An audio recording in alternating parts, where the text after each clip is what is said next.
please keep your microphones off or muted, and turn off your videos, please. Having said that, please do contribute questions. Please use the chat function, which is the little speech bubble option. We've had some really good chats and conversations going on during previous webinars. So if you'd like to respond to points that other people have made, please do. The webinar is being recorded, and it will be made available after the event on our website. So please let people know who haven't been able to attend that they can still listen to it, see it. By the way, I'm Gerard Stewart. I'm the communications coordinator for the Natural Flood Management Research Programme. So the programme, it's a 4-year, £4 million programme, and we're carrying out novel science to improve the understanding of natural flood management where possible, including quantification. We're looking at a range of NFM measures in different types of catchments, flooding scenarios, and at different scales. And the aim is to improve evidence and understanding for policymakers and practitioners.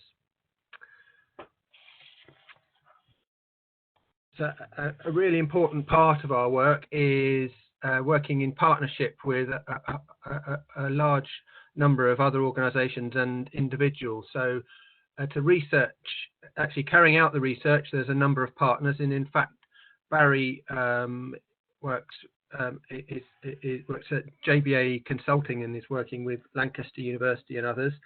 So it's an example of that type of partnership. There's also a large number of project partners that we're carrying out the research with, and then there's an executive board that oversees the research programme, provides guidance. So today, very pleased that we've got Barry Hankin, who's head of environmental modelling and at JBA. And as I've said, is a visiting researcher at Lancaster University Environment Centre, and his research is part of the Q-NFM programme, one of the 3 projects that make up the programme. So I'll hand over to Barry. Okay, thank you. Hopefully you can hear me. Yes, can hear you, Barry. Okay, I'll try and share my screen.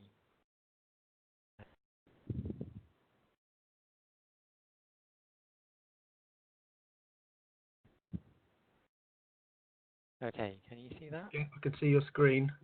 And if I just put it on, can you see the full PowerPoint now?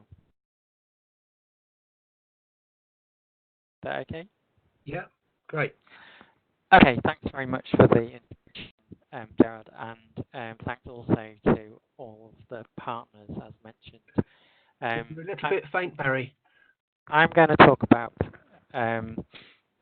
one aspect of the modelling that's going on in the Q-NFM project. Obviously, Nick Chappell is the PI, and there's a number of modellers, including Trev, and overseen by Keith Bevan, Professor Bevan, Rob Lamb, John Quinton, and Phil Haygarth and Gareth McShane, who's been helping with the installation of the different pieces of kit, like the piece you can see there.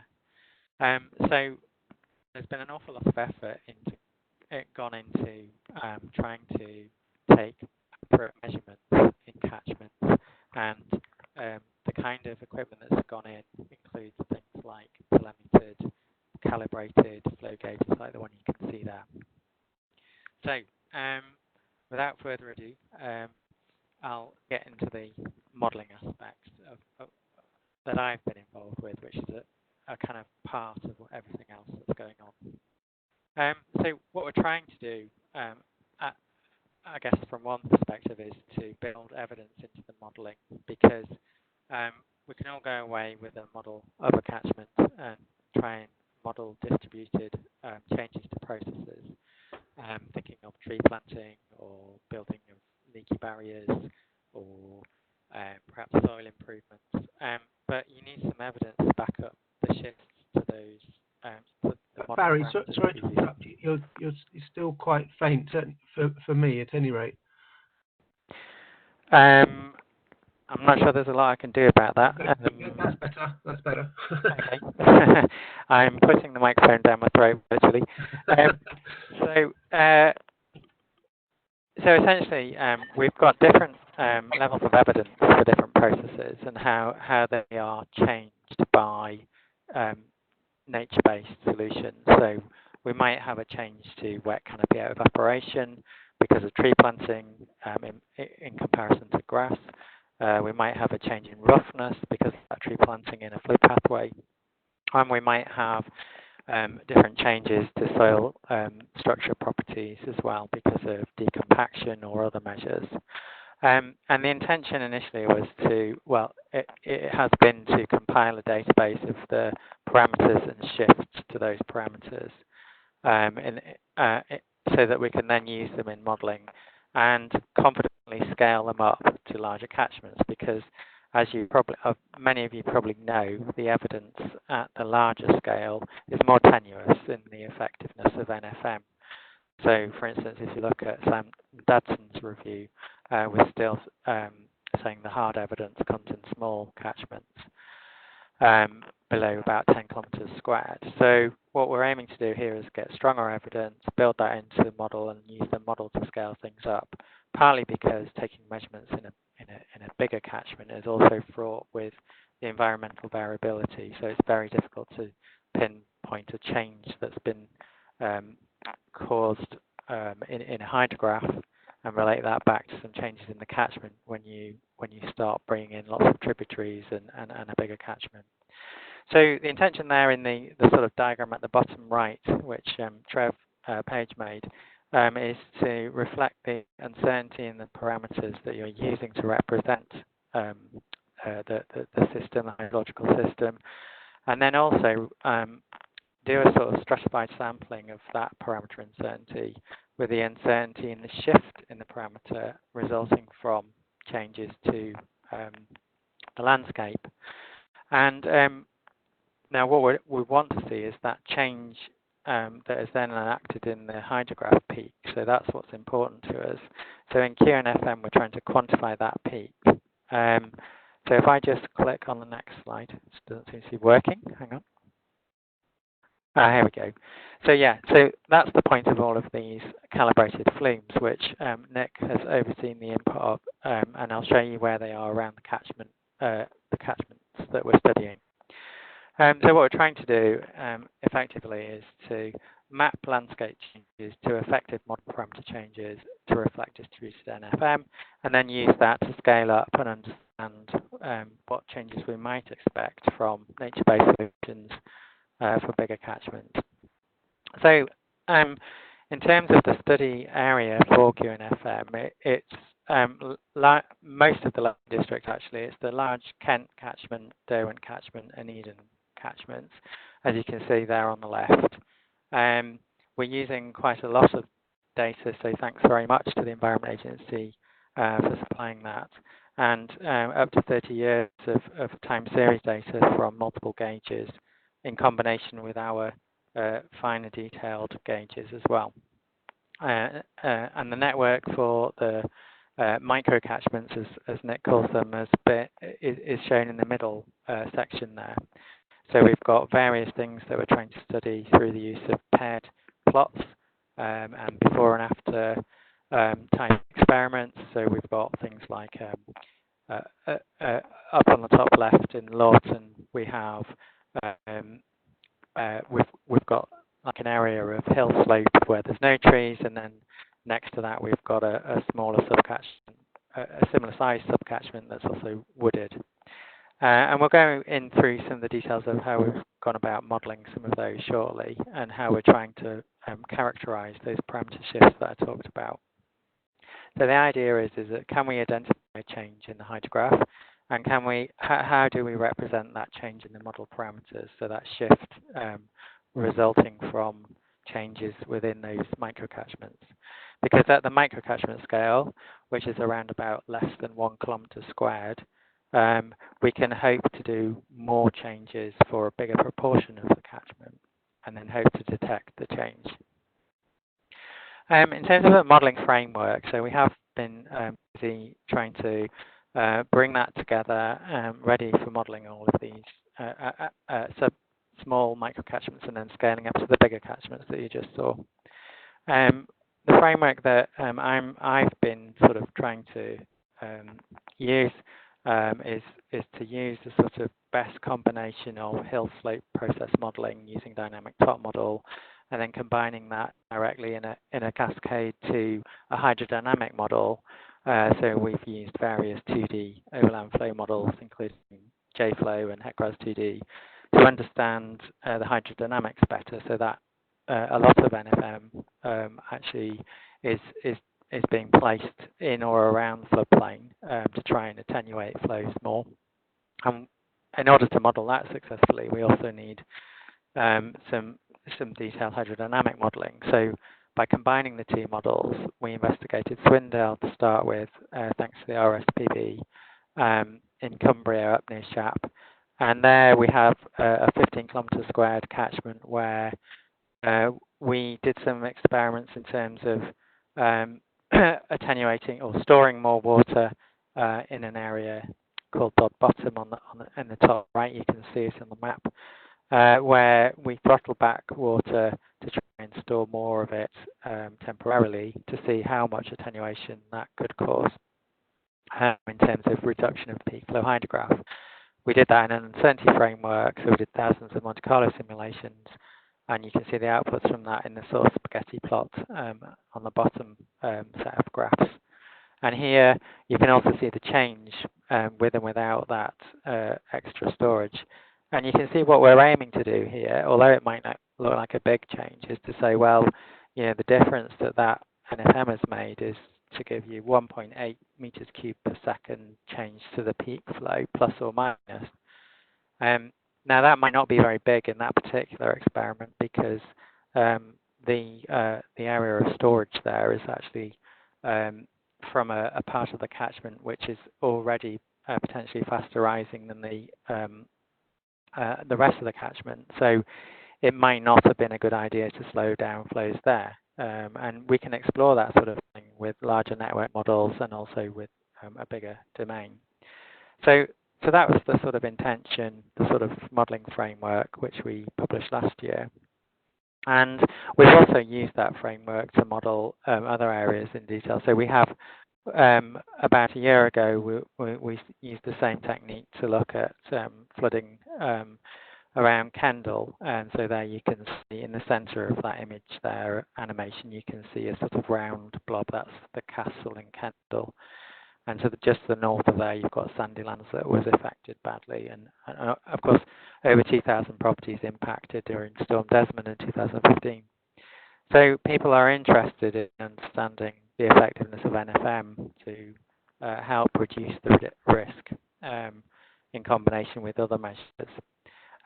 But one thing that we have found is, yes, the sort of combined framework that I've alluded to can give you a sort of more satisfactory understanding spatially and temporally of how well your model's doing, and you can enact changes in the landscape in both dynamic top model on the hill slopes and in the hydrodynamic model as well. It's very useful because that's such a big area to zoom in. So we have been regularly zooming in or zooming out and looking at different scales. Not just the micro-catchments, but here's Bannister, which is one of the ones, small valleys that contributes to the Mint, which then impacts on Kendal. And it's useful to do things like direct runoff and losses modelling, so you can understand the flow pathways, where you might store more water, and the effectiveness of that.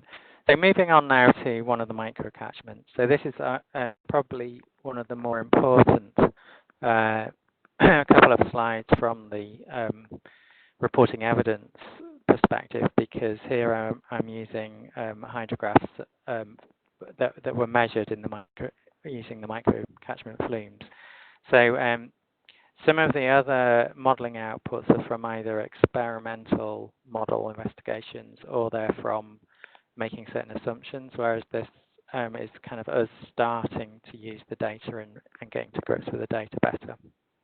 So on the left we've got the Lowther estate, not far from Penrith, have been doing a huge number of nature-based solutions on the estate, and it's been fantastic how much change and so on we've been able to start monitoring. So the centre, there's a sort of aerial shot of having done a direct runoff and losses model. You can see the flow pathways. You can see where the two flumes are that we've got that have been installed. So at Back Greenwoods, that's upstream, and then that just downstream of that flume, the flow was diverted off to the left, down towards Bessie Gill flume. So there was already some water passing through Bessie Gill, and essentially what we're doing is recombining perhaps an old floodplain pathway. Prior to the diversion, which you can see here, the water went off under the motorway, and that's been blocked. What we can see is, and we've been trying to gather evidence as well, is essentially during and after flooding, so we can understand pathways. So if I go on to the next slide, we can see some more photographs and some more results from modelling. So the hydrographs that you can see there, we've got on the left, we've got the actual measurements in black at Bessie Gill at the downstream site. We've got some initial model runs just purely from using a direct runoff, so surface water modelling in red. And you can see that we can gain a reasonable fit to the peak, but there's something going on with that bulge, and there's probably quite a lot of groundwater influence. And in fact, we know that from the fact from the runoff coefficient. So we're getting a loss of water into the sort of groundwater and system that might be coming out in that bulge as well. So this is instantly something that becomes more interesting when you start modelling it with a dynamic top model and start trying to allow those kind of influences. So you can see that the other evidence that we've got in terms of how well we're understanding this small system, which now that the diversion's happened is about 2 kilometres squared or a bit more, and you can see that the model and the photographic evidence are sort of agreeing. So you can probably just see in the photo on the top, there's some flow pathways coming down from the fields, and those are actually reproduced in the modelling. So this is the kind of evidence, so distributed measurements of soil moisture and infiltration and so on are things that are really useful for then characterising the parameters and parameter shifts that may occur in implementing NFM.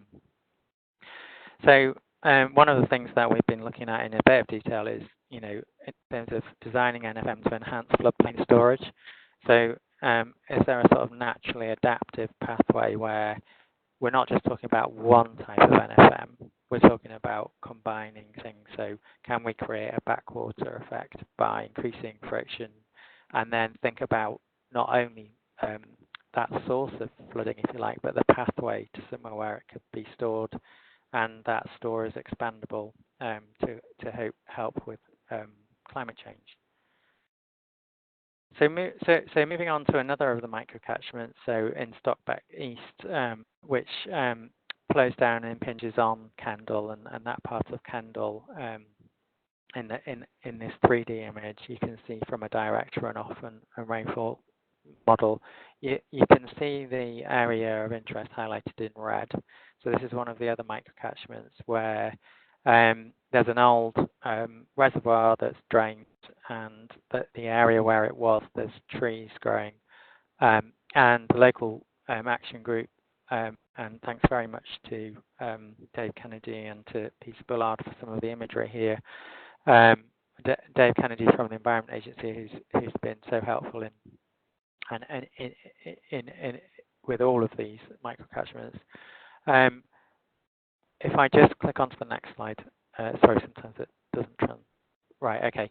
So we're looking now in that old reservoir basin where some hydro hedges have been installed. It's an ongoing process. So this is one of the images on the left with the logs. Those have been put in place and they've been planted up with willow now as well to try and then the volunteers have been blocking up the gaps underneath the logs as well to try and create a better barrier. So in terms of modelling the actual data that's coming out from the telemetry from this site, we're just at that point now where we could model Storm Cumbria and Storm Dennis from earlier in February this year. Earlier this year. But of course, at that point, we have to make assumptions about how well blocked these barriers are. So we can model this sort of thing. Here I've done it with HECRAS, and we've put 3 big barriers across and a gap for the stream. We're about 1 meter wide. And assuming those all those holes are blocked, then we can get some kind of like classic attenuation going on. In the bottom right, you can see the outputs from HECRAS 2D. And if we move on to the next slide, you can see. Thanks again to Pete for this image here. In terms of there's a bit of water piling up on the photograph on the right behind some of the logs higher up in the system.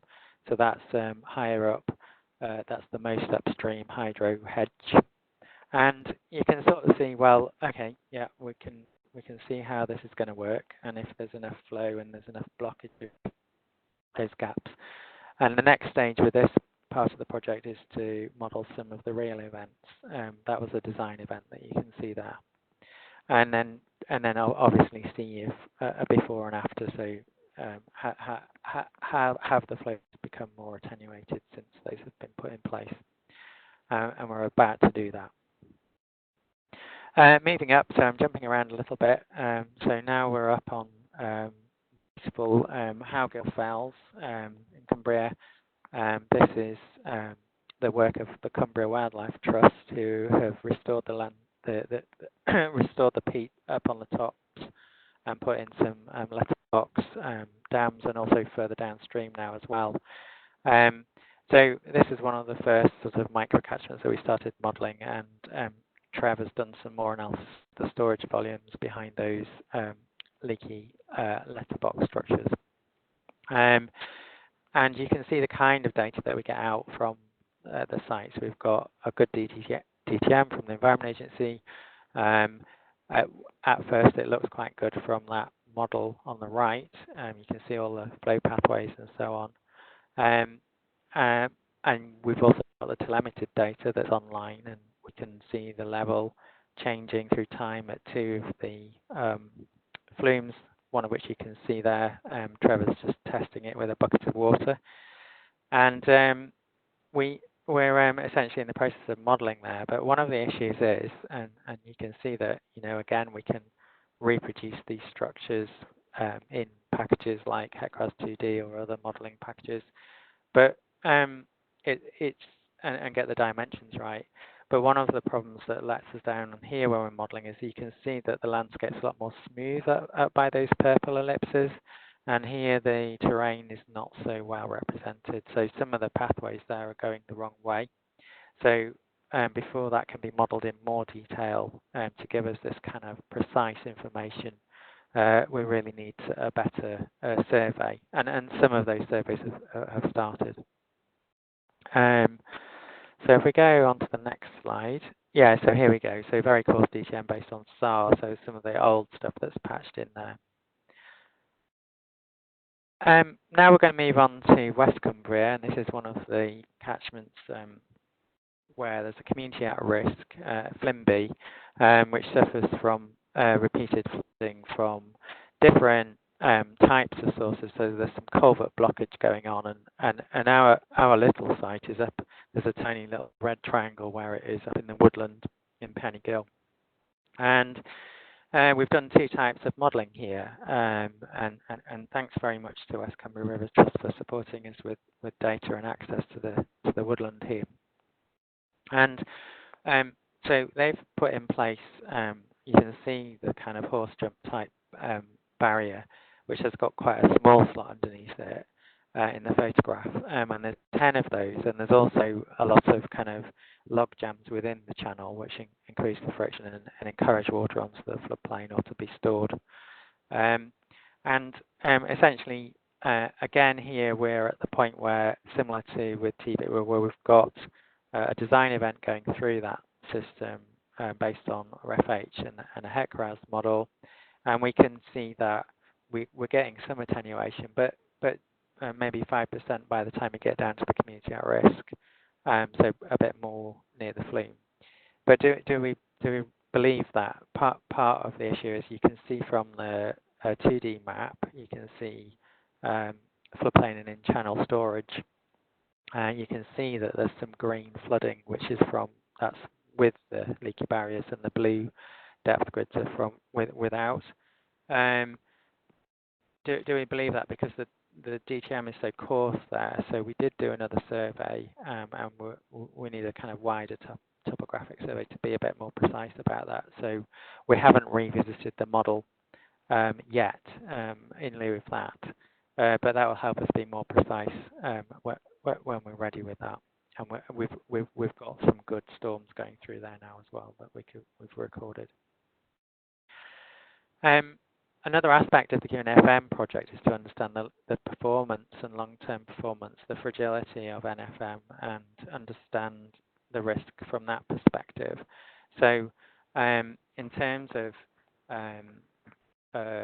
what sort of tools are available to look at that, well, the JBA Trust did sponsor a Maths 4Cs network problem, which I was involved with, where we worked with mathematicians and from Oxford and Cambridge universities to derive a network model and try and understand the risk of failure from that network model, as well as other aspects of performance, such as dynamic storage behind the reservoirs behind the barriers during an event. And also synchronization issues. So this was one of the sites where we're actually able to then take that network model and apply it to Penny Gill as well, slightly tentatively because of the lack of good terrain data, but we did go and do a survey. So essentially what we've got here is we modelled a 1D and a 2D network, and we try to understand the risk of failure. And of course, nobody really has a lot of information on the fragility of these things. So for the mathematical study, we essentially we didn't have measurements of fragility, and those are kind of starting to be undertaken in other studies at the moment. And there is some gathering evidence from places like Pickering and other studies where there have been failures, and we know the probability of the rainfall event and so on, so we can try and understand that type of system failure. But what was coming out of all of this network analysis was some kind of rules of thumb in terms of, well, where might it be best to place these barriers, and can we do anything better? So if I go down to the next slide. So this is where we weren't looking at failure, because we were just simply looking at the effectiveness of the storage in a linear network of barriers that are in Penny Gill. And you can see that essentially we're getting quite a lot of storage from the dams that were positioned there already, and quite a reasonable reduction in the peak flow of 4%. But then, because we've got a very fast network model, we also started looking at, well, is there some, optimal solution, or can we try different configurations? Indeed, if we put in 20 dams or barriers, we could get a lot more storage, but actually some of that's from the rising limb of the hydrograph, and so the actual peak itself wasn't attenuated by as much. So in terms of where the West Cumbria River's just put the barriers in, they're probably actually quite optimal in terms of them looking for areas of wider and more storage upstream of the barriers. Just going back to the previous slide, I just wanted to mention that when we did impose a certain fragility on these barriers in sequence, we modelled that they would fail at almost more than twice the depth of each of the barriers. And then we looked to see what configurations, whether barriers were placed on the main stem or on side tributaries were more safe. And it's obvious, and to many people, that it's safer to put them on the side branches rather than on the main stem. And that's indeed what the research is saying. So although we modelled it rather artificially, you can see the mathematics sort of supporting those conclusions. If I now move down to another community at risk, so this is Sedbergh, so thanks to the Lune Rivers Trust, because this drains into the River Lune, and the Yorkshire Dales National Park, because the Howgills are part of that now. We can see that we have here a reasonable DTM, digital terrain model of this part of the world. We can see that if we again do a sort of quick direct rainfall model, we can see the major flow pathways, and indeed if we zoom in around the recreation ground, we can see that the area that was badly flooded and badly affected during Desmond is an area that's the modelling is showing to be badly affected too. And there's a few things I wanted to point out from this study as well. There is a micro-catchment higher up in the north of the image. So we will be looking here at different measures and understanding what the observations are saying and trying to reproduce them in the model. But one of the things that came out from this initial bit of modelling was just here, we looked at two different design events, and we demonstrated it in an engagement event on a sort of interactive eye table that we have. And the local knowledge, so people supported the fact that for the bigger event, there was a pathway between those two flow accumulation pathways, and during Desmond, so the water was coming through there and not helping with backing up onto properties.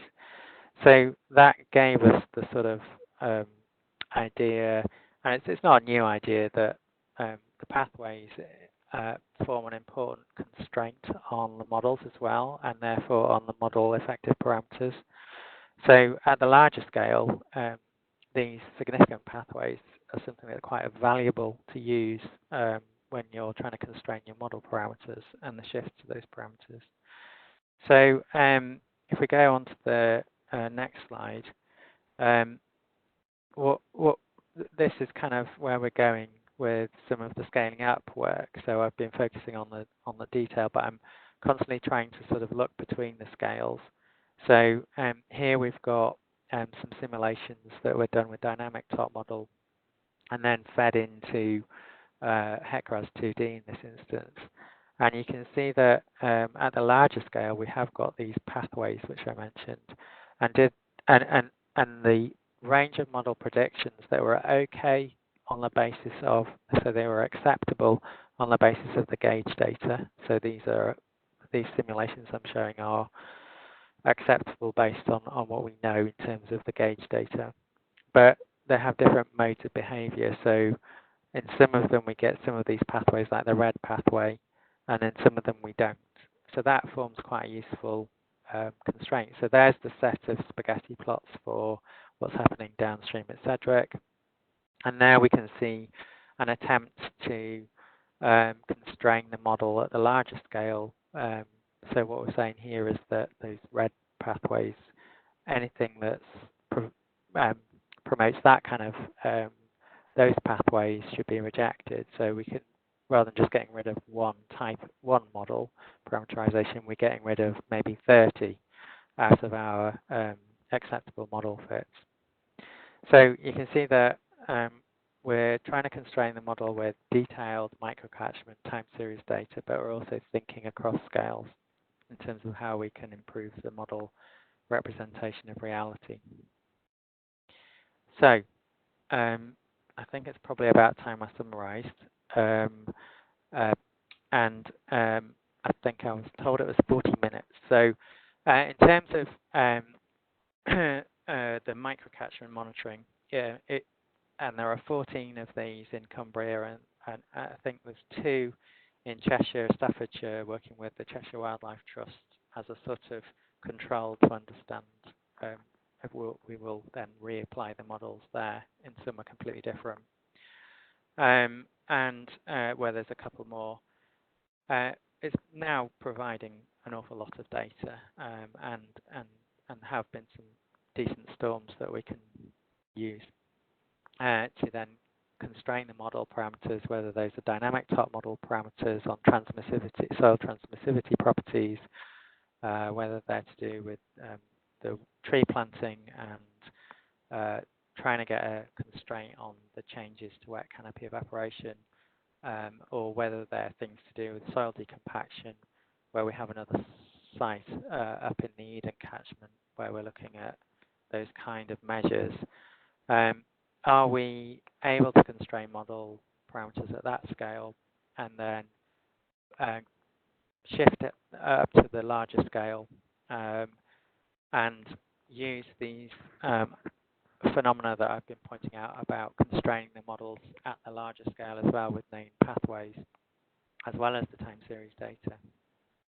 We found at the micro-catchment scale there can still be issues with pinning down processes. So the terrain model is often causing an issue because we're trying to focus in on small catchments, and if we haven't got a really precise terrain, then we're not really going to be able to understand the pathways properly. We've had issues with flume bypassing, and we can do an element of correction for that by using a 2D model. And we've also got different things like rainfall input errors and so on, as you can imagine. So all of these things can conspire to make the modelling difficult, but at the moment we're using it the best that we can and improving it all the time. In terms of modelling NFM across scales with a range of models, so I've been using combinations of JFlow, HECRAS, dynamic top model, and also feeding them into each other. Nick's been doing database modelling, and there's quite a range. They all shed different light on how we understand those systems to be responding based on NFM. But I think a key sort of thing coming out of here is those spatio-temporal constraints are important. Even things like the photographs during an event where you have those hydrographs monitored for and telemetered for, that provides even better evidence. And during those storms, actually getting out and getting measurements is really key. In terms of sort of enacting NFM effectively, I think that means providing people with strong design principles. And I've seen coming out of some of this modelling and also from partner trial and improve type approaches that there are some sort of rules of thumb coming out. That it might be just confirming some of the ideas that people have had, but it's useful confirmation. But also, I think it's really important from what we've seen in the micro-catchments and at the bigger scale to think about not just where we're going to store things, not how that store fills up dynamically during an event, or whether it's actually redundant by the time the peak comes through. It's thinking about the whole source pathway receptor type concept. So a systems approach is really valuable. So if you think of a source of flooding, it could be that we've got water backing up upstream of a constraint, and that constraint might be a bridge, or it might be something that we put in the way, and that creates an afflux, and that creates water that might flow into a pathway into an area of expandable storage. So I think it's combinations of NFM measures that are important. So this is the type of thing that's already been investigated in things like Honeycutt estate and the multi-objective study there. So thanks for your attention. I'll just flick through the last few slides and then I think we're over to questions. This is our Q-NFM handle. I know there's a NERC one as well for the whole project program. And then these are publications coming out of the group over the last few years in relation to what we've been discussing. And finally, I've got some images of some of the other micro-catchments that I've not had a chance to talk about, where we're doing different things. So on the top left, we've got Lawton comparing. You can see in the photo grassland with trees. We've got on the lower left, we've got a lot of tree planting going on in Malastang in that fell gill. And then in the middle centre with those depth grids, we've got with and without changes to soil structure going on into micro-catchments. Okay, so I think that's it. Thank you. Thanks very much, Barry. I've had quite a lot of questions coming through, and actually Nick Chappell, who mentioned the PI for the Q-NFM programme, has been busy answering quite a lot on the chat while you've been talking. I don't know if you've been able to see some of the chat questions coming through. Perhaps I just need to find where they are. I mean, the people did submit some earlier, so I could pose some of those to you. You've answered some of them in the talk, but one question was: is there a danger that the more detailed the modelling becomes, the more partners and stakeholders are led to think the results are accurate, forgetting that it is still a model of reality? Well, one of the things that we've been trying to do is involve our partners and engage with them, and then from Keith Bevan's sort of models of everywhere paradigm, try and understand, well, where's things wrong, and then why is the model wrong there. So we're trying to do it in a sort of co-creative process to the point that we can. So yes, there is a danger that I could go through the Penny Gill slides here and say, wow, look at that, we've got 5% change. But what I've done is I've caveated it by saying, well, we need a better terrain model to be more precise. Okay, thank you. There's another question about how to model hydraulic changes that have a morphological impact, such as showing the downstream movement of sediments.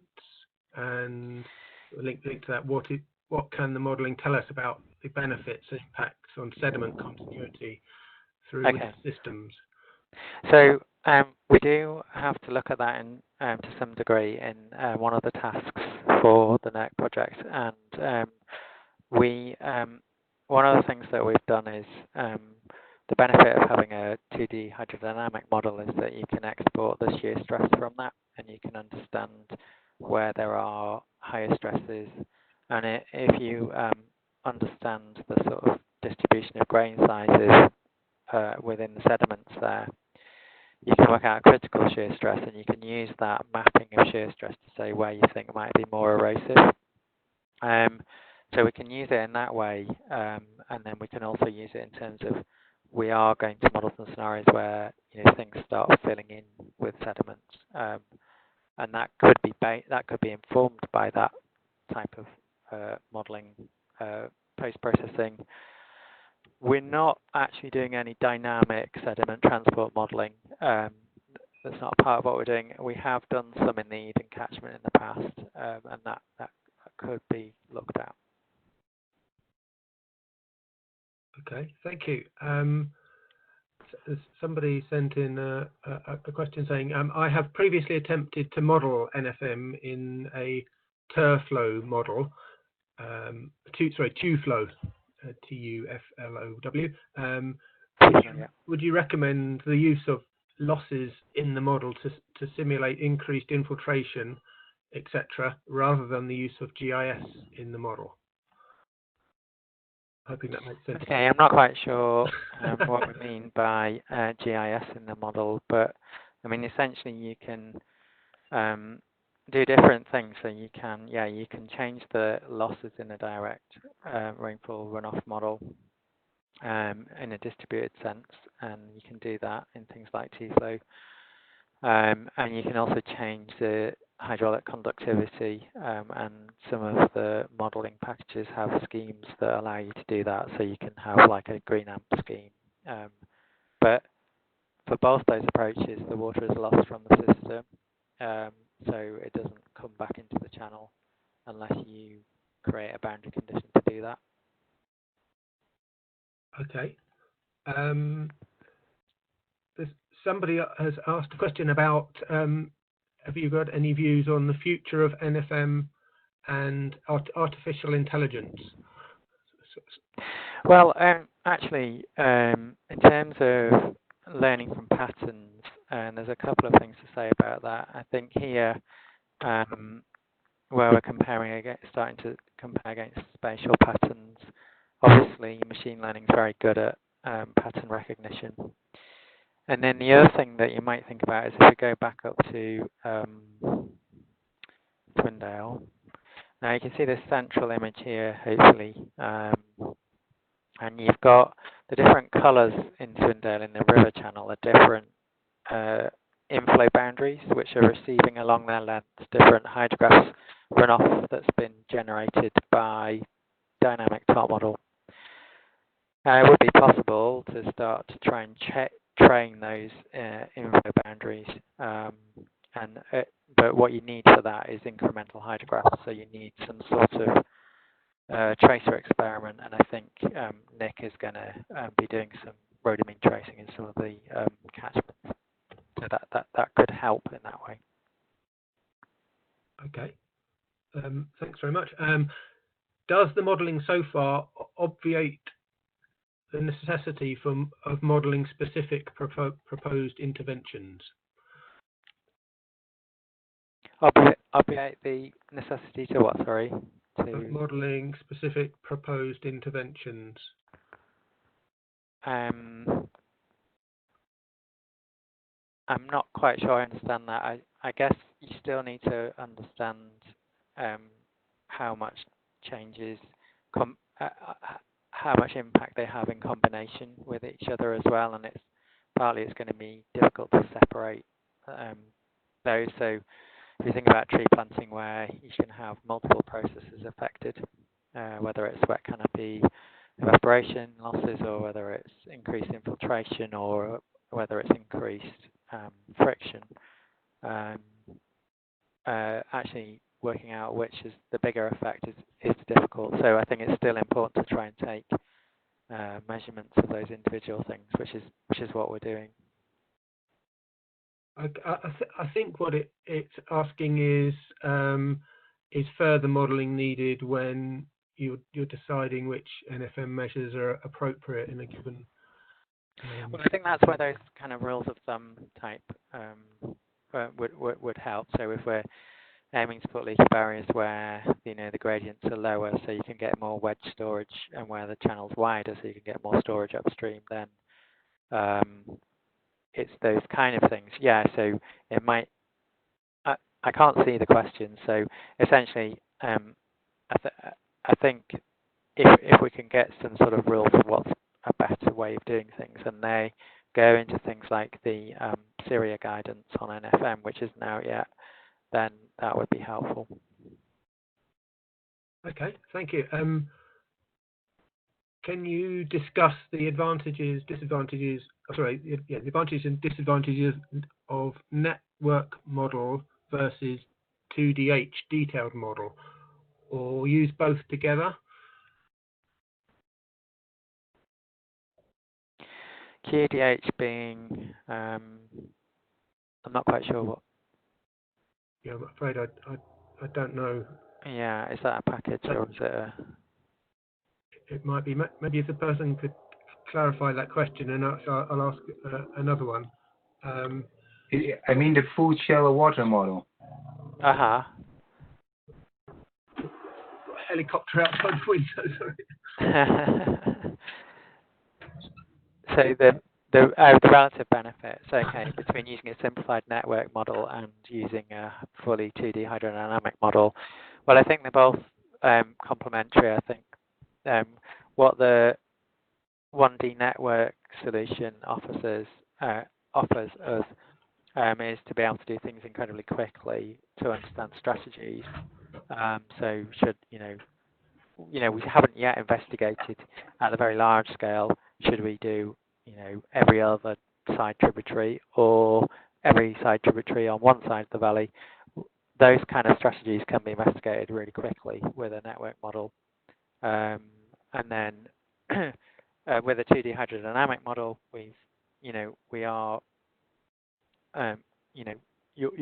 you're constantly wondering what exact process am I modeling. So you've got direct runoff and losses with RFH. The water is on the surface in the model, but it does actually represent the fast processes, fast subsurface processes. So you can get a little bit confused as to what it's representing in different places. But once it's in the channel network, we get good correspondence between it and observations once we add the base flow back in. So I think both, like I said in my summary, I think different types of modelling and different scales helps, and I think it's useful to flick between them all. Okay. Got time for a few more. What post-installation modelling is undertaken of NFM measures, their effectiveness, and how the background? I'll start again. What post-installation modelling is undertaken of NFM measures, their effectiveness, and how the feedback into the model? Are there any low-cost options for monitoring NFM measures for projects within large budgets? So, actually, sorry, Nick, answer that one.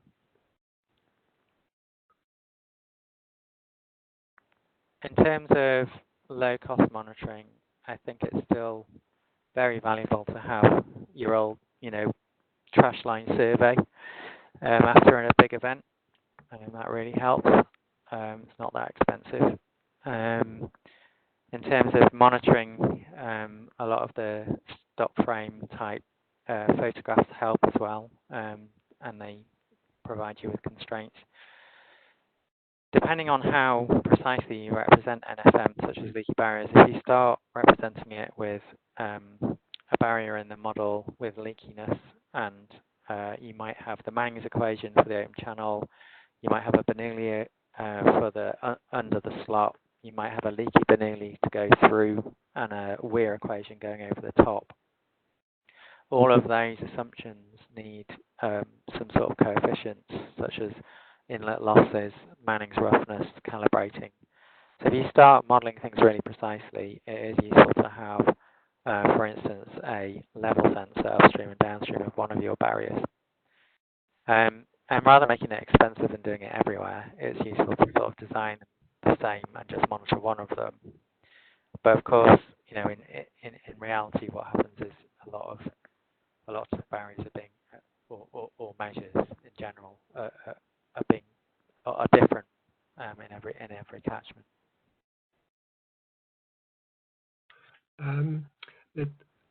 Thanks. There's Mike N says, hi, in the round, how much pre-NFM intervention flow monitoring has there been? Have you found issues with natural variability, supplementary inflow, and mass balance? Yeah, I mean, the team have been looking at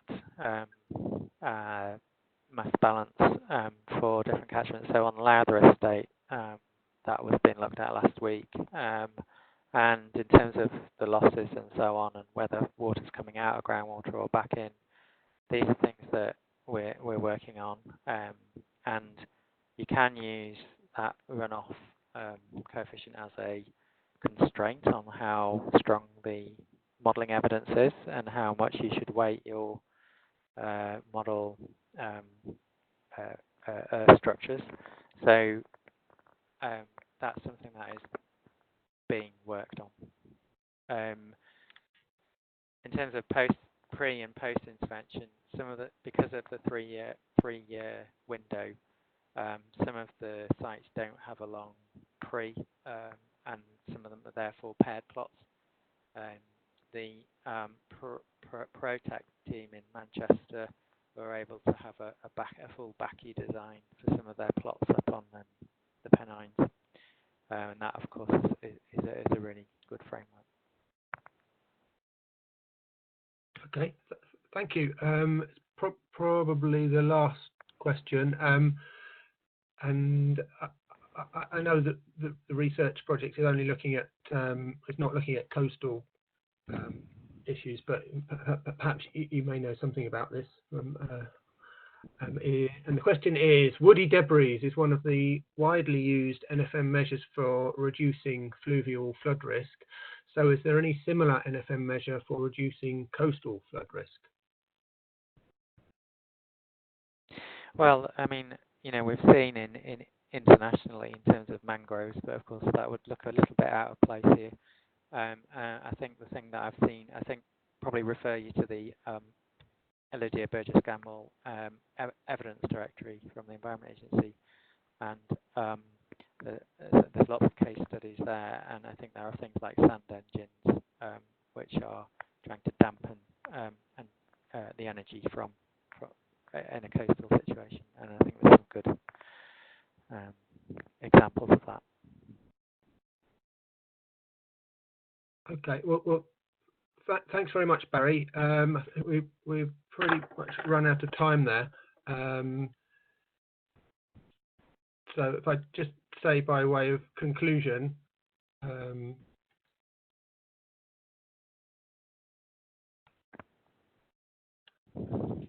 so thanks very much for your questions. Nick was very busy answering a lot of them as we went through alongside Barry. But if we could we undertake to go through those, and any that we didn't have time to answer, we can pull together some answers and put them on the website. Sure. Would that be all right, Barry? That's fine by me. Thank you. So yeah, the recording of this webinar will be available on our website later today, if not tomorrow. Unfortunately, our scheduled June webinar has had to be postponed. We did have Stuart Clark from the National Trust lined up. Unfortunately, he's been furloughed, so the next scheduled webinar, if we do manage to get something lined up for June at short notice, we'll let you know via our website and via emails to people who are signed up to our newsletter. So yeah, please do sign up to our newsletter. We'll be sending out the latest newsletter will be in the next one will be in June. So yeah, the next scheduled webinar on the 16th of July is Tim Allett and Emma Shuttleworth from the University of Manchester. So they're from the Protect NFM project. We've heard it from Q-NFM today, talking about peatland catchments and natural flood management. So that's all we've got time for today. Thanks again very much to Barry, and we hope to see you soon. Okay, cheerio everyone. Bye. Thank you.